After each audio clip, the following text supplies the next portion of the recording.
Patmata Stotra. Om Namah Satchidananda Rupaya Paramatmane Jyotirmaya Swarupaya Vishwamangalya Murtaye Prakriti Panchabhutani Graha Loka Swarasthatha Dashakalascha Sarvesham Sada Kurvantu Mangalam Ratnakaradhatapadham Himalaya Kirtinim Brahmarajarshi Ratnadyam Vande Bharat Mataram Mahindro Malaya Sayo Devatmata Himalayah Dheyo Raivatako Vindhyo Girishcharavalistatha Ganga Saraswati Sindhur Brahma Purascha Gandaki Kaveri Yamuna Reva Krishna Goda Mahanadi Ayodhya Mathura Maya Kashi Kanchi Avantika Vaishali Dwarikadheya Puri Takshila Gaya Prayaga Patali-putram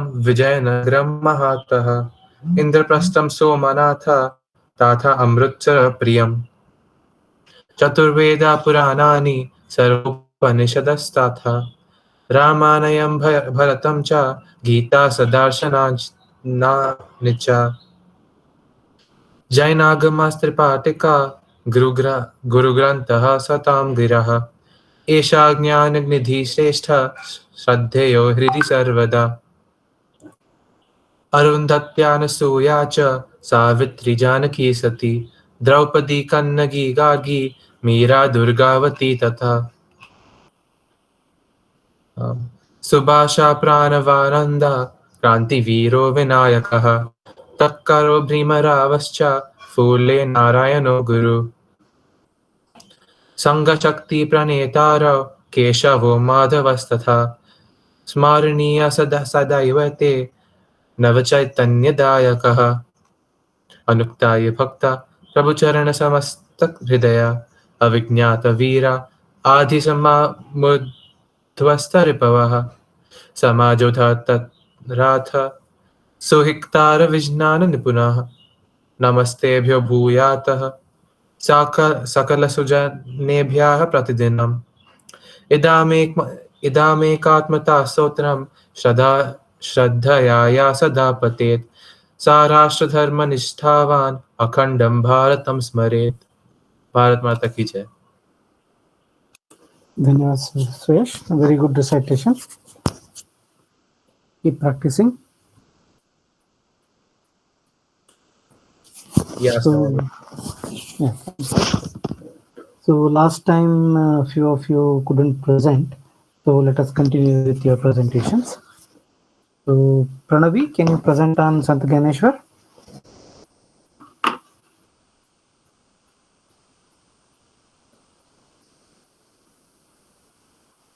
Pranavi, you are on mute. Yes. Yeah.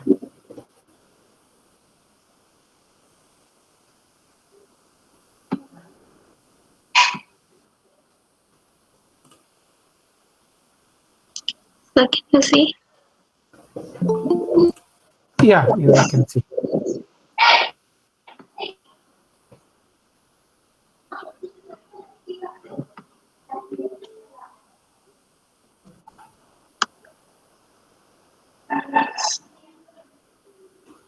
Namaste to all present here. Now I'm going to present about Santa Jnaneshwar.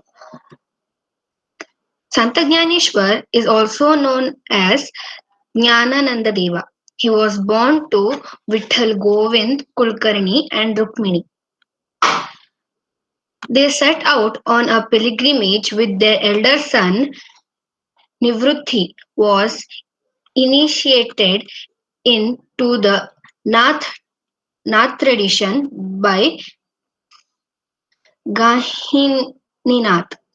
Jnaneshwar and his two brothers had argument with the Brahmins of Paithan and earned the fame and respect due to their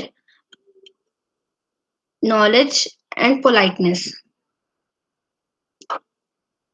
Jnaneshwar became the student of Nivruttinath along with his younger sibling at the age of 8.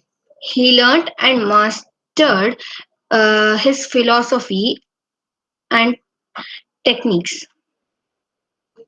His childhood.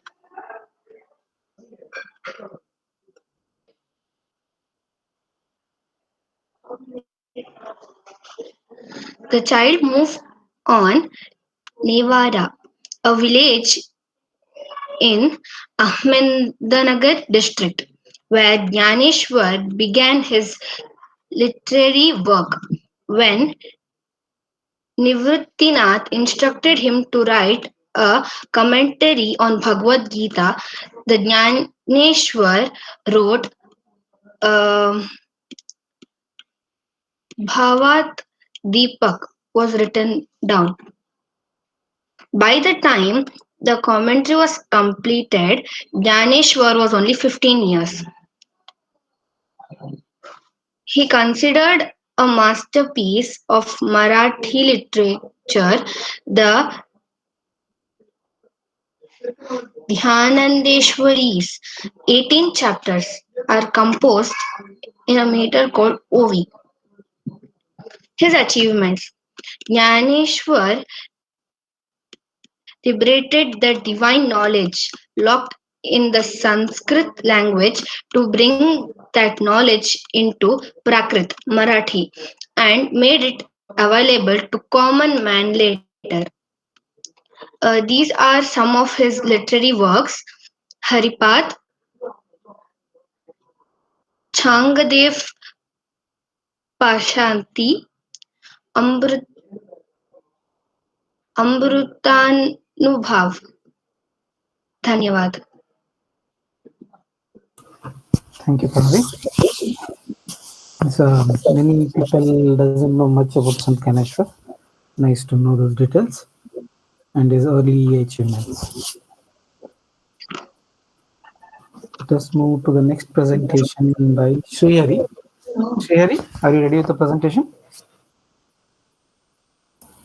Yes, sir. Can you hear me? Yeah, I can hear. Okay, sir. So, can you see? Yeah, it's coming up. Yeah, now I can Good see. morning to one and all present here. My name is Sri Hari, and I'm going to give you some information about Sri Purandara Dasa. Who is Purandara Dasa and what are his achievements? Purandara Dasa is actually what to tell. So just a second. Okay.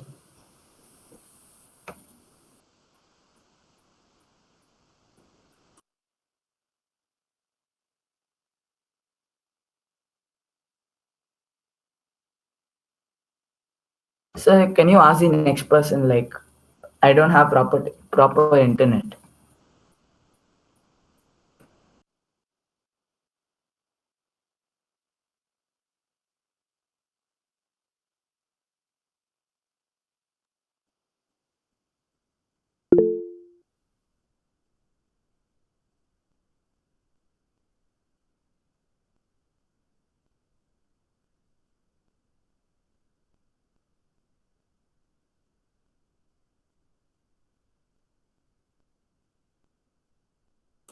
Rashikant, please unmute and you can present.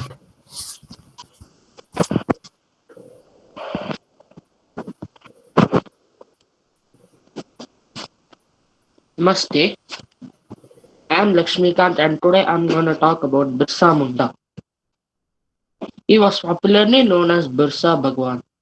Born in 1875 in Ranchi, Jharkhand, his family was living in extreme poverty and so he was sent to his maternal uncle.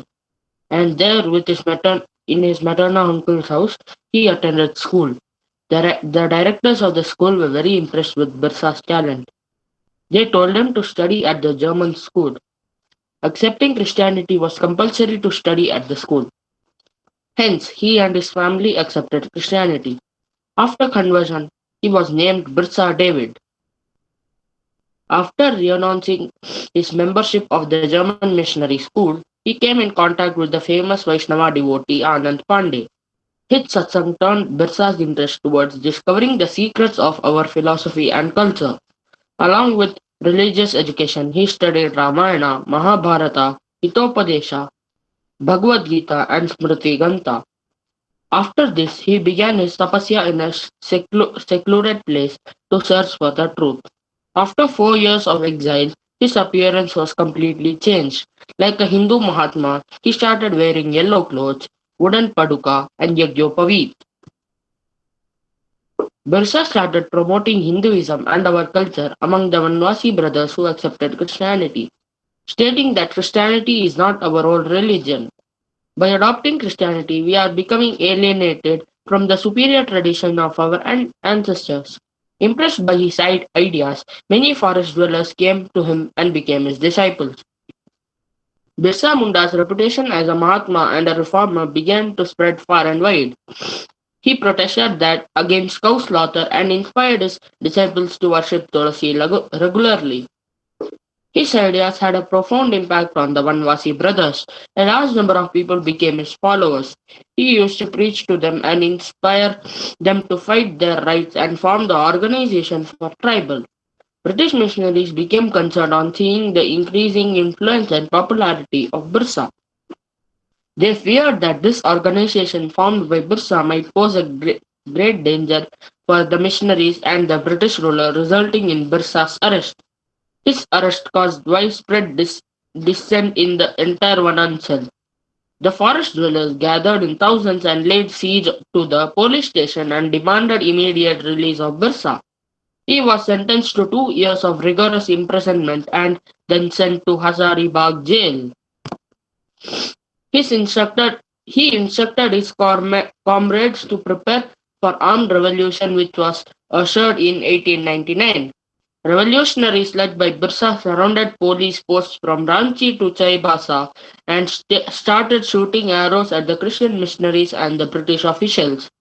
Additional British forces from Hazaribagh and Calcutta initiated a direct fight with Birsa's revolutionaries. The British had modern weapons like guns, bombs, etc., while the forest dwellers had ordinary weapons like bow and arrow. Birsa and his followers fought bravely with the British army, betting on their lives. Nearly 400 followers of Birsa were killed, leading to his arrest. He was imprisoned in chains and was sent to Ranchi jail, where he was subjected to harsh torture.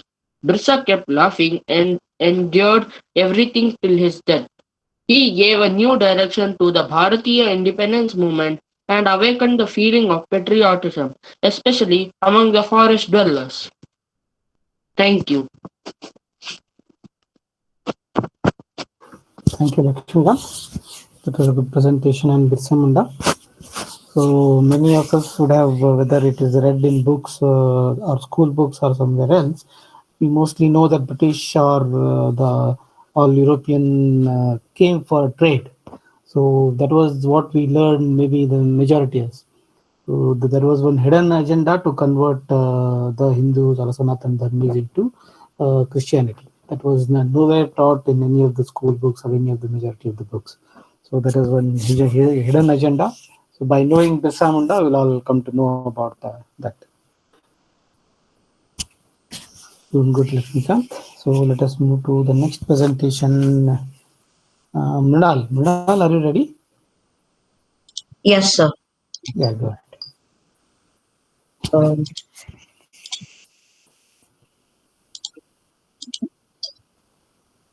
so can you see my screen? Yeah, it's coming up.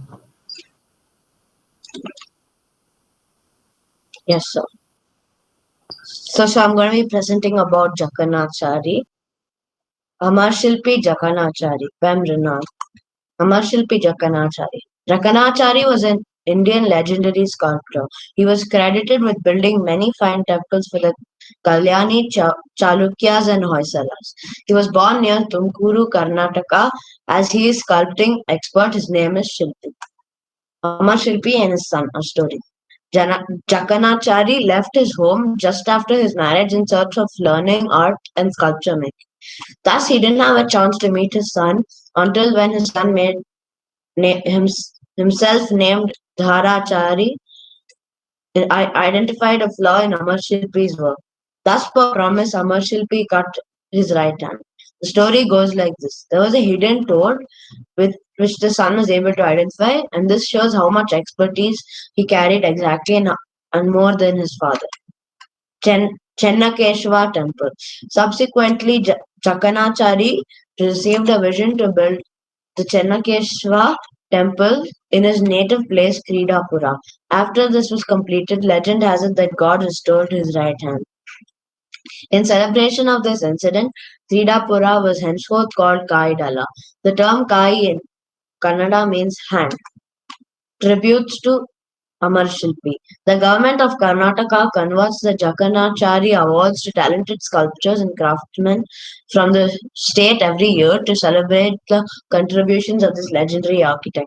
In 1964, a Kannada biographical film about him, Amar Shilpi Jakanachari, starring Kalyan Kumar, was produced. The veteran cinematographer P.S. Ranga was instrumental in the making of this movie. The first Kannada color movie, also in 1964, a Telugu remake of the movie titled Amar Shilpi Jakana, starring Akkineni Nageshwara Rao and Saroja Devi, was released to popular success. Dhanyavada. Thank you, Mrinal. That was a good presentation. So he was a Shilpi. He was a sculptor, so he was called Shilpi. He has become Amara. That means he has become Chiranjeevi by his whatever monuments or whatever the temples he has built. So whenever we see a Chennakeshwar temple, the most astonishing one, so we'll remember Jakanachari. So that's how he is become immortal kind of a thing, Amara, because of his works. So thank you, Mrinal. So my internet is proper now. Yes, thank you. Yeah, Sherry, go ahead. Presentation. Yes, sir.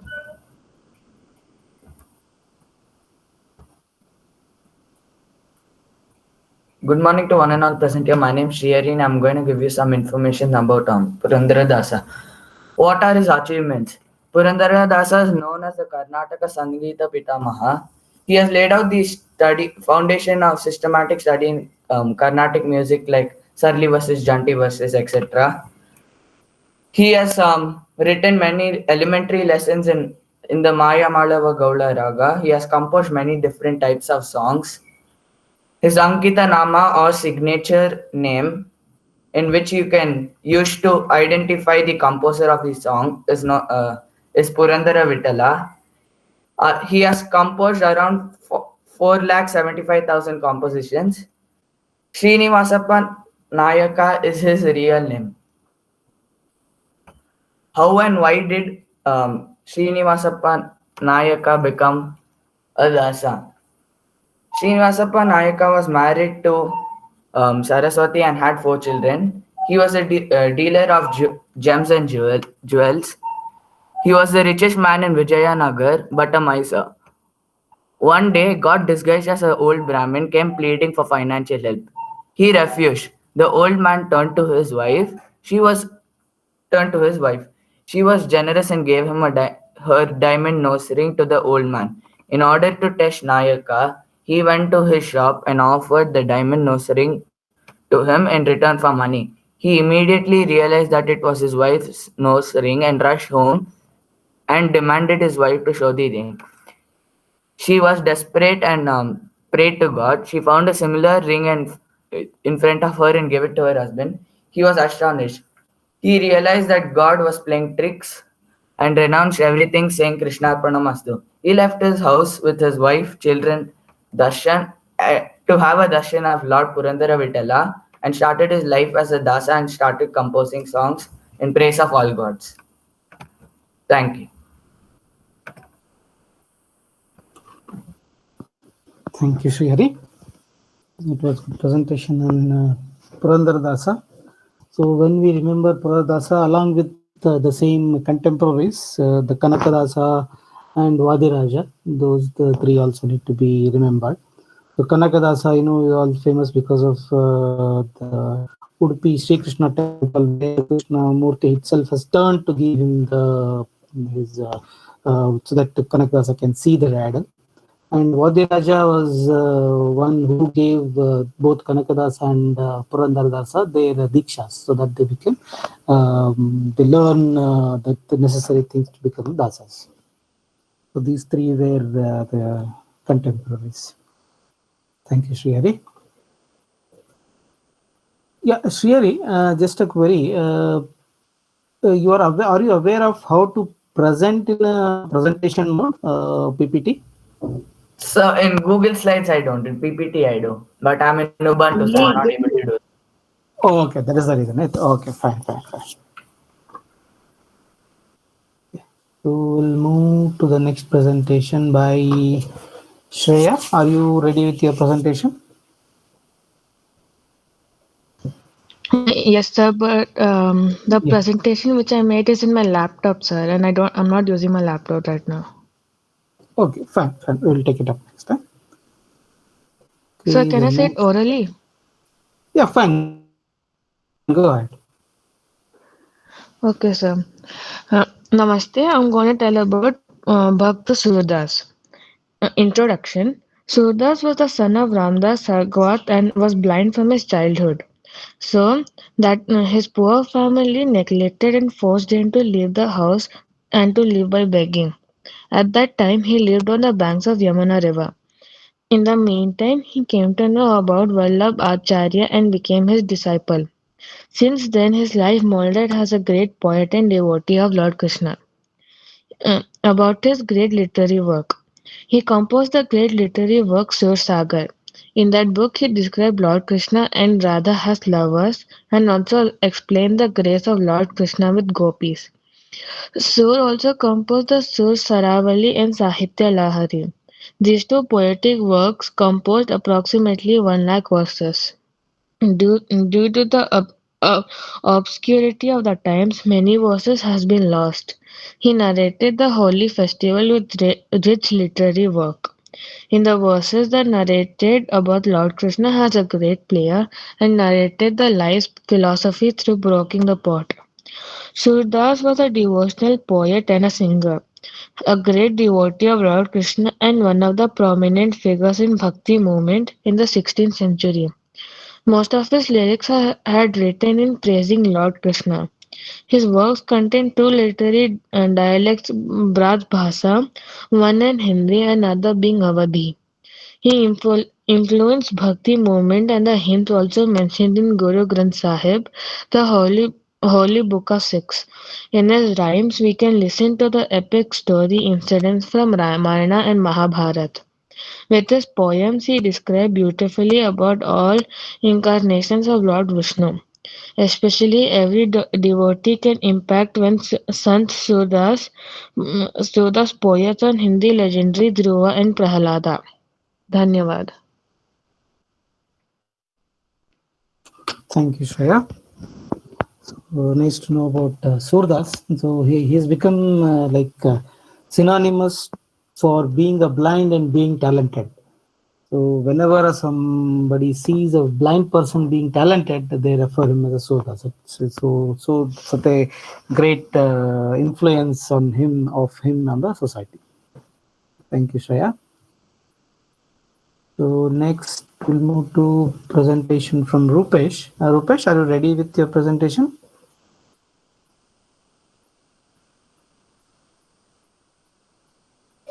Rupesh, you are on mute. Sir, I didn't make a presentation, sir. I have just speech, sir. Okay. You can read out that speech what Yes, you were sir. prepared. Okay. Raja Sri Bhagya Chandra was born in 1789 at Janmastan, Moringham on Thursday at 10 in the morning of the 13th day of Poinu. He was the second son of Shyamja Kurelappa, the beloved son of Meding O Pamheba, 1709 to 1748. His mother was Wahengbam Chanuchaka Loikombi. Rajashri Bhagyachandra was known by many names. The hill tribes called him Chingthangkomba, The British and the people of Assam called him Jai Singh. The Vaishnavas called him Karta. He was the fortunate one who was able to facilitate the Nirupan of Sri Govinda and the dedication of the Maharas dance. For this, he was called Bhagya Chandra, the fortunate one. He was a devout person possessing the qualities of a rishi. Thus, the lofty name Raja Shri. He is known to all by a combination of these two last names, Raja Shri Bhagya Chandra. He was the 54th king of Manipur, the brave and skillful warrior, the deeply religious and patron of the traditional culture. He ruled Manipur for 40 years, 1759 to 1761 and 1763 to 1798.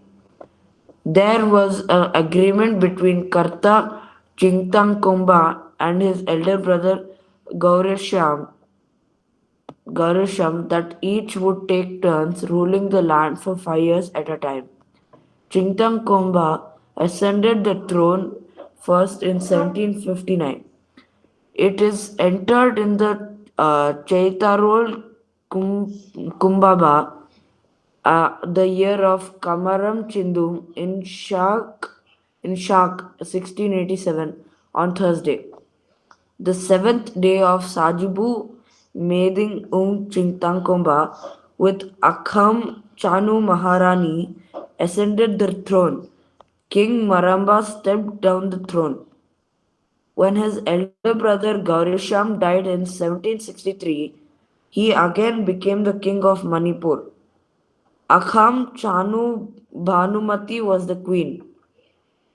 During the region of Meding Chingtangkomba, there were frequent invasions on the land from enemies who were envious of the proper prosperity of Manipur.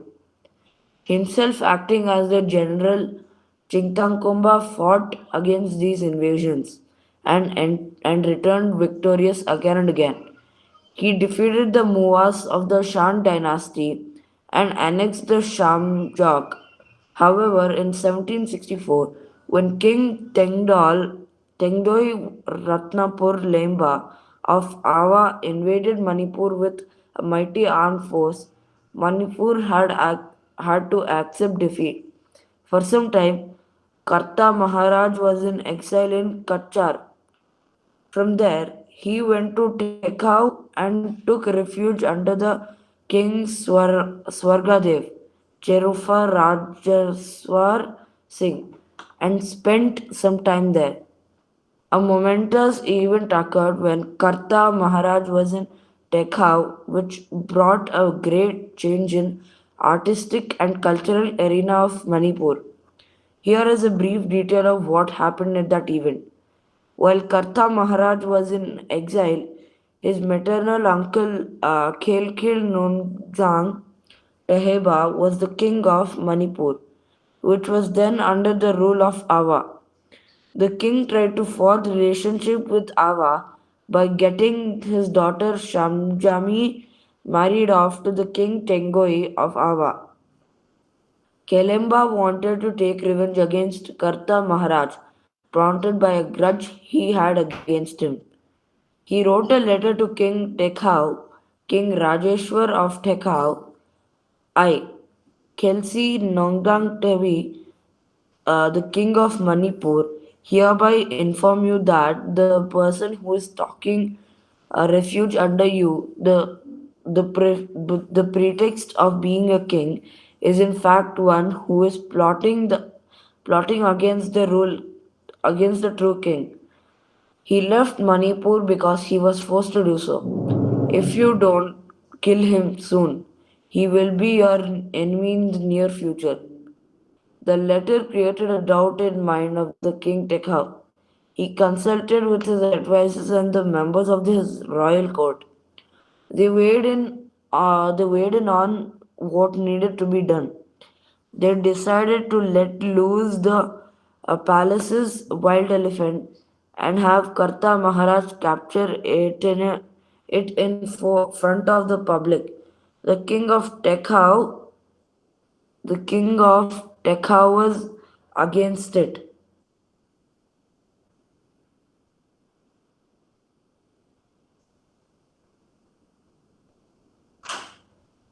So that's all.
Hello. Sorry, I was in mute. Avekta Krishna, are you ready with your presentation? Yes, sir. Yeah, go ahead.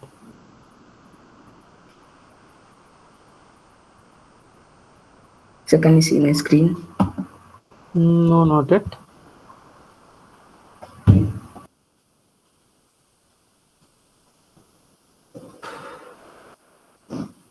So can you see it now? No, still not.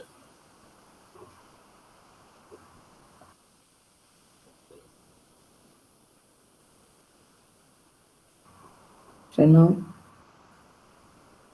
No. sir, can I present it like without the PPT? Yeah, fine. Go ahead. Okay, sir. So my topic is Kambu. Kambu Swayambhua was an ancestor of the Indian Kambuja tribe and king of Aryadesa. The legend holds that Kambu Bai was a learned prince who had initially been a Bharatiya king. He had ventured into the far east and entered an area having jungles that were being ruled by the king of Naga lineage. Defeating the Naga king, Prince Kambu married his daughter Meera and developed the land into a fertile and flourishing country. The combination of Kambu and Meera names is said to have given to the rise of the name Kumera. The Kamboja power established by the Rishi Prince Kambu in Indochina, however, did see many ups and downs in succeeding centuries before culminating into Angkorian fame. Around 8th century, the king of Shilendra dynasty seized control of Kambuja, but at the start of 9th century, the Kambuja family reasserted itself under a capable Kambuja prince Jayavarman II. Shook off the foreign yoke, unified the land of Chenela and Water Chenela, and renamed the unified country as Cambodia after his family's lineage. Thus began the long line of Kambuja princes and also the famed Angkorian period in Cambodian history, which was to reach very splendorous and glorious heights in succeeding centuries. Thank you. Thank you, Avekta Krishna. So this is one of the story or the information that we need. So whenever we say Akhanda Bharat, so earlier the concept was Akhanda Bharat or Bharat Varsh when it was referred in earlier times. It used to refer from Iran till Indonesia. So this what Vyaktakrishna mentioned is may not be currently may not be a part of India, but it was part of the Akhanda Bharat. Thank you, Vyaktakrishna. So let us move to the next presentation by Vaishnavi. Vaishnavi, are you ready with your presentation? Yes, sir. Yeah, go ahead.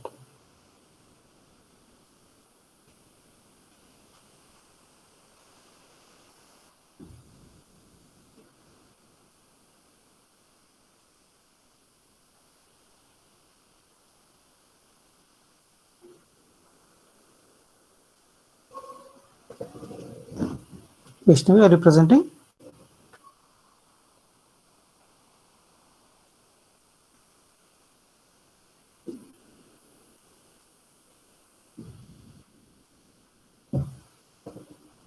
Vaishnavi, you are on mute. Yes, sir. Can you present? Yes, Are you sir. prepared? Yeah, please.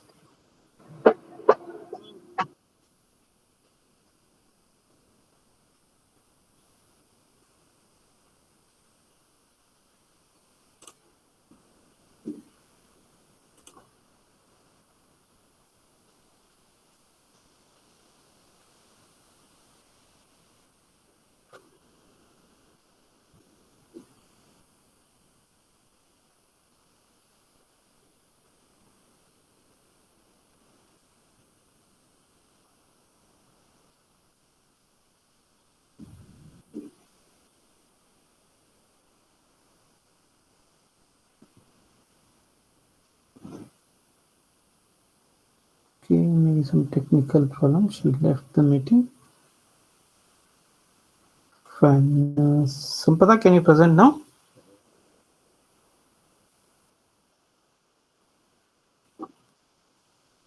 Yeah, you can stop and start your presentation.